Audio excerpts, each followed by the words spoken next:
Chicken fajitas are on our menu tonight, and I'm going to actually be featuring a piece of our cookware in this demonstration. It's our double burner grill pan and our cast iron grill press. It's already preheating back here, and you're going to see that it actually covers two heating elements. It's a nice big pan. It's got the grill, the raised grill ridges inside. So I'm preheating it right now to get ready for our chicken and our veggies. What I love about the double burner grill pan is twofold. One, if you've got a big family, you can do entire meals in one pan, so everyone sits down together, the food is hot for everyone. And second, if you're a meal prepper, I'm a huge meal prepper, I can do a lot of meal prepping in one pan as well, which just expedites my time in the kitchen. So while it continues to preheat, I'm going to show you what I've done so far to get our fajitas ready. We have a bowl full of sliced bell peppers right now, some red onion, lots of our Southwest seasoning, and some fresh garlic. This is one in a set of 3 of our stainless bowls. I love that they have a silicone base so that they don't slide on your countertop. We don't want a bowl when we're using an electric mixer that requires us to hug it and hold it, because then we're splashed and we're wearing the ingredients. They come with the thumb grip right here just to really hold it steady, and they also come with lids. So this is the largest in the set of 3. This is a 16 cup capacity. There are measurement markings inside the bowl so I can measure within my bowl and continue to put batters together there. The lids are recessed, so one end of the lid will cover your pour spout. I love the pour spouts, and then just press them down. Lids that wrap over the edge require us to hug our bowls to pry those lids off again. Again, we're wearing the ingredients, so I love that we've got one raised end right over the thumb grip, and I can just simply put my bowl down and peel my lid right off. They will nest really nice in your refrigerator. The silicone base not only keeps it from sliding on your countertop, but if you are stacking them in the fridge, they won't slide on the lids, on the lid below it. So we've got bell peppers there. To slice the bell peppers quickly and evenly, I pulled out our simple slicer, and I've got the rest of a green bell pepper in here just to show you how it works. Now what I did is, before the camera was on, you can actually hook the simple slicer right onto the edge of your bowl, and you can slice right in your bowl, or maybe in a stir-fry skillet, something like that. But I'll do it on my board so that you can see how it works. I'm going to go ahead and pierce the rest of the green bell pepper with the food prongs, and this food holder is going to keep it nice and safe for me so that my hand stays well away from the blades. As I push the top paddle down, it's going to push the rest of the bell pepper to the bottom of the simple slicer. If any of the vegetables want to hang out in the blade, the blades are sharp. I have some onion to continue to slice, so I can just leave that bell pepper there. One piece wants to come up right here, and my onion will now push the rest of it through. So I already did part of the onion. I'm going to show you the rest. I'm going to drop it in the hopper. I highly recommend that you store the food holder with your simple slicer. You don't ever want to use the simple slicer without the food holder. The first time you catch yourself and cut yourself, you'll never use it again. So we want to be nice and safe. I'm just going to pull any piece away from me, or if it's kind of hanging out the bottom, I can pull it from the bottom side. A nice safety feature about our simple slicer, mandolins are meant to get the job done. You don't want a mandolin with a blade that is not sharp. So we do want a very sharp blade. Again, the point of a mandolin is to slice foods. Maybe slicing is not your favorite project, so a mandolin would be the best product for you. If you find that you're skipping recipes that require a lot of slicing because that's just not your thing, a mandolin is great, but we also want it to be nice and safe, so it needs to work and it needs to be safe. So this one has a sliding bar on the end, and I had it set to the thickest slices, which are 1/4 inch thick. But what I can do for safety is I'm going to slide it so that it's in a locked position, and now my blades are flush, actually a little bit retracted from the plastic top part, which just makes it really safe for cleaning and for storage. So here is my food guard, my food holder. There's nothing left in it, and this can just drop in my sink or whatever, your dishwasher, I guess, if you want to use it in the dishwasher. So now we've got our onions and our bell peppers, and what's nice, again, another perk about mandolins, like I said, is they're going to slice foods really evenly, and that comes into play when you are cooking. If you're doing a stir fry, you really want your vegetables to be pretty uniform in thickness, or in thickness according to just the density of the vegetables. So if you're doing a stir fry, carrots can be a little bit thinner, but zucchini should be a little bit thicker so that they don't turn out to be mush by the time your carrots are done. But with our simple slicer, you actually have the opportunity to change the thickness according to what you're slicing. So we've got our vegetables in here. I'm going to add a little bit of lime juice. I'm a huge user of our citrus press. Our citrus press is metal and it's big because we don't always slice key limes. So I have half of a lime in here. I just want to give it a little bit of flavor. Adding the juice of one piece of fruit is considered a full fruit serving. So if you're not a big water drinker or your kids aren't big water drinkers, maybe you've got a lemon or an orange tree in your backyard, have them just squeeze the fruit juice right into their water. Great flavor, great vitamins for our kids' bodies and for our bodies. And using a good citrus press allows you to extract every last drop much better than had you used just your hand. So I do love our citrus press and I use it regularly. I already added some garlic. A lot of you are very familiar with our garlic press. With our garlic press, you actually just drop your garlic in with the skin on and squeeze, and you'll have a lot of fresh, just pressed garlic. However, pressed garlic is not the best garlic for sauteing because it can burn really quickly. So chefs say, hey, have another garlic tool in your kitchen. And this is our garlic slicer and peeler combo. So what you're going to do is you're just going to put your whole clove of garlic into the peeler, and then you just roll it in the silicone tube, and out drops a peeled clove of garlic.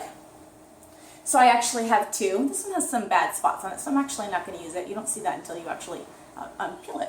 So the garlic slicer is designed with two very sharp straight blades on the underside, and the insert has a divider, which forces whatever you're slicing to stay above those blades. So we're just going to go ahead and do the one peeled clove that I have here. I'm going to reassemble, and all you're going to do is just push and twist, and what's going to happen is it's going to sliver your garlic. Let's see if I can get a piece up here just to kind of show you. It's going to sliver this garlic into nice, perfect, super thin pieces. So we call it a garlic slicer, but you could use it for chunks of parm or chocolate or almonds, baby carrots, whatever fit in there. Will slice just fine. All right, I'm going to just add all of this. I'm going to turn my fan on here because I can feel the heat going. And we're going to add our veggies to the back half of my double burner grill pan. The chicken is actually going to end up going underneath the heavy, hot cast iron grill press. So these veggies are going to cook down like they all do. So initially it's going to be a nice heaping pile, but it will take up less space as they start to cook. Now I added no oil or anything to the pan. Our nonstick cookware is phenomenal. And we'll go over that in a minute. So let me show you what I've done for the chicken. And if you've watched any of my other demos or if they've been posted on the virtual parties yet, you'll know I'm a huge fan of flattening your chicken before you grill it, before you bake it, before you broil it. Put your chicken in a Ziploc bag. I've already added some olive oil. That's your healthy glue. That's going to keep your seasoning on the meat and not, it won't stay in the bag or stay in the pan. I coated ours with our Southwest seasoning and our chipotle rub. We have really good seasonings with Pampered Chef. And then this is our meat tenderizer, and it weighs a good couple of pounds. It's metal and it's heavy. And you're going to see that I have the flat side exposed right now because I flatten chicken all the time, but it is a meat tenderizer. So if you unscrew this disc, the prongs, which are currently upright, would then be reversed. You would tenderize thick cuts of pork chops and roast and things like that. So you're going to put your boneless, skinless chicken breast in a Ziploc bag, and I've already flattened mine. But basically, starting from where the chicken is thin and then it becomes thick, you're going to flatten that thick part out until when you run your hand over the chicken, it's uniform in thickness. This is so much more heavy duty than the mallets I see in a lot of kitchens. We want to have a nice big surface area and we want to have weight behind it. So when you flatten your chicken and it's uniform in thickness, you're going to have nice even doneness and a faster cook time as well. So here's what's really neat is our cast iron grill press, although it becomes really, really hot, the handle is not hot. So I can actually lift up this really hot press. Yeah, I don't know if you can see it steaming. I'm going to put it to the side. I'm going to turn my heat down a little bit. Non-stick only likes to preheat for about 5 minutes. And you're going to preheat it at a medium-high heat. After 5 minutes, the nonstick coating really wants to have food on it. It doesn't want to be hot and naked for too long. So this was probably preheating for about 7 minutes, so we got a good high heat there. And I'm just going to put my chicken, you're going to hear that sear. And we got 3, a total of 3 chicken breasts right now that we're going to grill. Ideally, we don't want the chicken breasts touching because then they're going to steam. So if you can have a little bit of space between the chicken breasts, that is best. I'm going to pick up this hot grill press. I'm going to put it right on top. You'll hear a deeper sear there. So the point of a grill pan and a grill press is to expedite the cooking time, but also to cook it in a way that keeps that meat so juicy. What a grill pan does is what a flat skillet can only dream of doing. A grill pan creates a hot, dry heat, and that is the only heat that will caramelize and sear the exterior of any cut of protein that you're cooking. So especially with our lean meats, like our chicken and pork chops, we tend to buy those regularly. They're healthier meats, they're leaner meats, but they're also more economical. And so the last thing we want to do is dry them out because they are meat proteins that we have regularly. We want our family to be excited that we're having chicken again for dinner. So by preheating my pan, putting that chicken on there, as soon as it touched those hot, dry raised ridges, you hear that shh. Protein is just like us. When it's hot, the pores expand and the juices start to come out. So when I said earlier that a grill pan will do what a flat skillet can only dream of doing, when you put your chicken or your pork chops or even your steaks in a flat skillet, the proteins, the pores expand, the juices start to come out. But a flat skillet creates a hot, wet heat because that steam traps between your meat and the pan.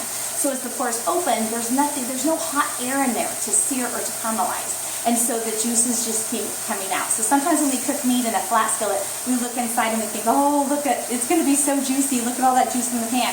Really, if the juice is in the pan, it's no longer in your meat. So in a grill pan, you'll see minimal juice at all. In fact, often the chicken will thicken during the cooking process because it's just getting thicker and thicker, but because we've seared the exteriors, the juices can't penetrate that meat wall. So the point of adding a heavy cast iron grill press is, first, cast iron holds its heat for a really long time, and it's heavy. So as soon as I put that hot, heavy grill press on top of my chicken, it forced my chicken to have better direct contact of those hot, dry raised ridges in my grill pan, and because the cast iron is so hot, it starts cooking the chicken from the top down while the pan cooks it from the bottom up. So once you flatten chicken and you grill it, typically, I'm going to say 99% of the time, you only grill your chicken for 4 minutes per side. So tonight, we're doing veggies on one half and protein on the other. But if you want to get a jump start on your week, this pan, you can grill 5 pounds of boneless, skinless chicken breast on it in 8 minutes, 4 minutes per side. 2 presses fit in this pan. Tonight, I only need to use 1. I don't need to press on my veggies. So we're watching, we probably have about another 2 minutes and then we'll flip that chicken. And then we're going to toss our vegetables as well. So let me give my tongs a quick wash because they touched that raw chicken and I really don't want to go into my veggies with it. And we'll get going.